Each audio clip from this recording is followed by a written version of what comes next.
I'm going to begin this video today on a Bible, and this will be called Bible Word of Fire.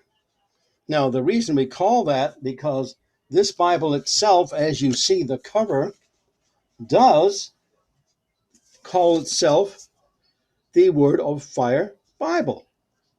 The Gospels, as you can see, and in the very front, it has each of the Gospels represented by a picture that represents the Gospel and other things on the side. Now, this was put together by a bishop in the Catholic Church, and his work in here was to get these Bibles out because he thinks the Word of God is something everyone should have. And therefore, there were so many of these sold right away that I couldn't get the hardcover if I wanted to. I had to get this soft cover, which is fine, but I would have rather had the hardcover. But that's okay, because what you'll find in this Bible are things that are very different. And now his name is Robert Barron, Barron, and what they feature in this, in fact, I'll show you some later, but some of the special features are that they, first of all, they have an introduction to every gospel. And I have introductions to gospels on other Bibles, but of the Bibles I have, I think this introduction is the best that I've read so far. Because it tells you what each gospel writer has in mind when they wrote, who they're writing for, what they expect them to understand already because of the culture they live in and so forth. And that is very extremely helpful. Now, the other things they have in here are very good things in addition to the Bible text. Of course, you have the Bible text all the way through, as you might expect, and it's done very, very good translation.